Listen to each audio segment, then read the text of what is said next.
Assalamualaikum warahmatullahi wabarakatuh. Salam Om Swastiastu, Namo Buddhaya, dan salam kebajikan. Perkenalkan, nama saya Herunisa dari kelas Manajemen G 2022 dengan NIM 220903502087. Tujuan saya membuat video ini untuk memenuhi tugas kedua filsafat ilmu. Di sini saya akan menjelaskan mengenai dua materi, yaitu yang pertama subsistem filsafat dan apa itu kecewa. Baik, langsung saja saya akan memaparkan materi mengenai subsistem filsafat.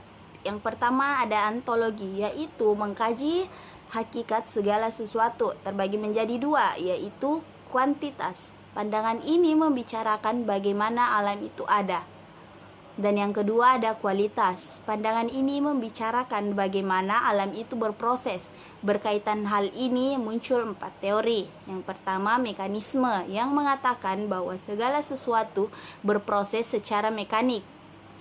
Dan yang kedua teleologi, mengatakan bahwa segala sesuatu yang terjadi di alam raya berproses menuju suatu tujuan, yaitu Tuhan.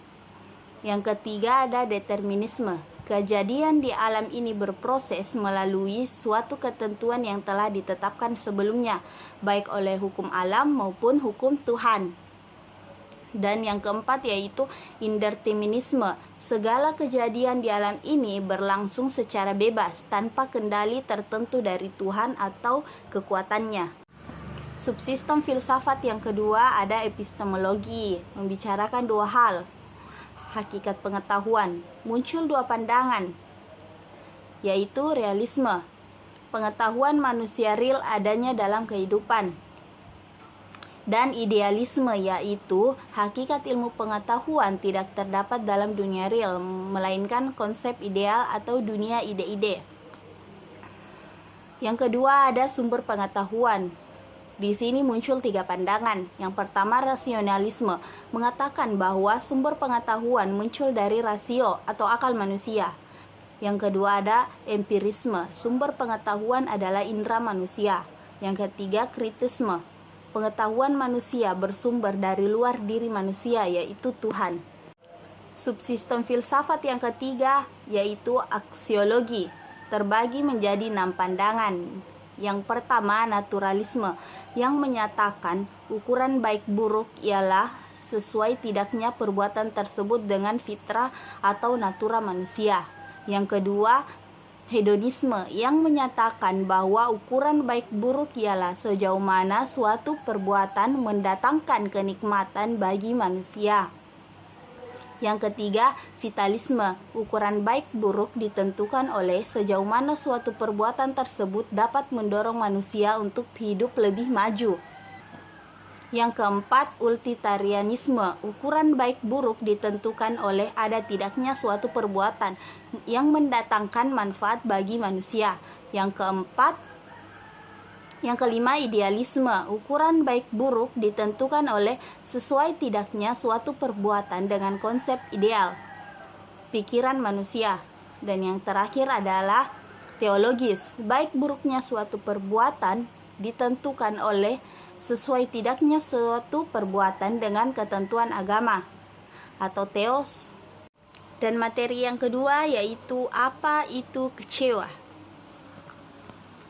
Kata kecewa sangat kerap di kehidupan kita sehari-hari, namun kadang kita tidak terlalu mempedulikan apa arti kecewa itu sebenarnya. Arti kecewa menurut Kamus Bahasa Indonesia adalah kecil hati dan tidak puas karena tidak terpenuhi keinginannya.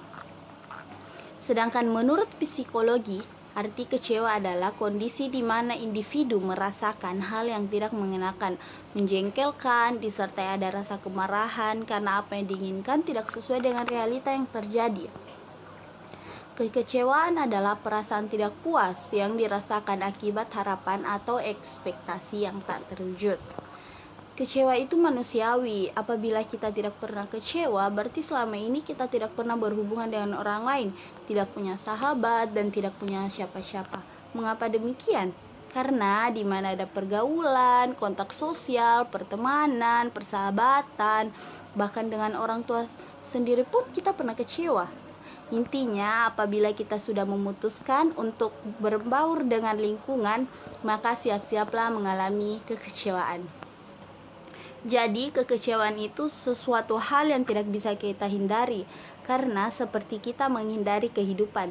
Di mana ada kehidupan, di situ ada kekecewaan. Di mana ada keinginan, disitulah ada potensi untuk muncul kekecewaan. Kecewa datang dari hati yang bersandar dan berharap kepada manusia. Semakin dalam kita berharap kepada manusia, maka semakin mudah pula hati kita akan tersakiti. Ketika kita mengharapkan rasa dan kebaikan yang kita beri nantinya akan terbalas, dan kita menginginkan agar orang lain melihat dan menghargai jeripaya kita, hendaknya kita akan bersiap diri datangnya kekecewaan. Setiap diri kita memiliki perasaan, dan dari perasaan itu pula muncullah rasa harap. Kita ingin mendapatkan kebahagiaan, ketulusan, dan cinta dari orang yang bisa kita percaya. Perasaan kita terikat dan menguat dalam ribuan harapan. Namun, apabila seluruh harapan tersebut tidak terwujud, maka yang paling berhak disalahkan adalah diri kita sendiri, karena kita menyandarkan harapan kita kepada manusia.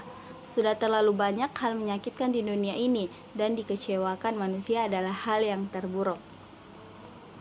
Tidak hanya itu, tabiat manusia yang pelupa menambah alasan mengapa kita sebaiknya tidak berharap kepada manusia. Bisa jadi kita dijanjikan hal manis di awal, tapi karena hati dan perasaan orang yang berjanji berubah, janji tersebut akhirnya terlupakan dan kita merasa kecewa. Betapa banyak orang yang berjanji ketika ia merasa butuh, tapi lupa akan janjinya ketika ia sudah tidak butuh lagi. Akhirnya orang yang dijanjikan merasa kesal, marah, sedih, hingga sakit hati. Begitulah yang akan terjadi jika menaruh harapan pada manusia. Makhluk lemah yang semakin tinggi harapan berada padanya, semakin keras pula ia akan menghancurkannya. Maka jalan yang terbaik ialah menyandarkan hati dan harapan pada pemilik segala sesuatu. Perasaan kecewa sangat wajar dialami oleh setiap manusia. Kekecewaan tidak hanya remaja hingga anak-anak. Dalam kehidupan yang serba instan ini, pasti Anda pernah dikecewakan oleh orang lain. Banyak faktor yang membuat rasa kecewa itu muncul dan mungkin saja menyakiti perasaan kita. Kecewa adalah ungkapan rasa yang timbul apabila harapan dan hasil yang diperoleh tidak sesuai. Ketika ditimpa kekecewaan, mungkin Anda merasa pesimis, frustasi, atau menjadi emosional karena keinginan tidak berjalan mulus seperti ekspektasi. Mimik wajah seseorang yang kecewa cenderung berubah, termasuk sikap dan kata-katanya. Nah, yang harus kita lakukan jika rasa kecewa terjadi pada kita adalah yang pertama, mengendalikan hawa nafsu, yaitu dengan mengurangi keinginan-keinginan, terutama keinginan yang bersifat materi maupun duniawi. Intinya, jangan terlalu banyak keinginan. Fokuslah dengan harapan yang kita anggap paling penting. Sebab, di mana ada keinginan, kita harus siap dengan kecewa. Hal ini membuat kita mampu menerima dengan lapang dada, dan kita bisa berpikir untuk mengubah haluan ke hal yang lain. Yang kedua, ada belajar dari rasa kecewa dan berubah untuk menjadi lebih baik. Dalam kondisi ini, kita bisa lakukan analisis sederhana. Mengapa kita bisa kecewa? Kita pertimbangkan dengan baik, apakah yang dapat diambil hikmahnya. Tidak usah menggubris kesalahan orang lain, tapi lebih untuk mencari tahu kesalahan diri sendiri. Jadilah bijak untuk mengubah keburukan di hari-hari yang akan datang. Koreksi diri itu penting, yang menjadi awal dari perubahan mutlak untuk hidup yang lebih baik, serta bersedia menerima masukan dari orang lain. Nah, yang ketiga, saat muncul rasa kecewa, jangan lari dari perasaan itu. Pelarian dengan mencari kesenangan duniawi yang berlebihan tidak akan menyelesaikan permasalahan.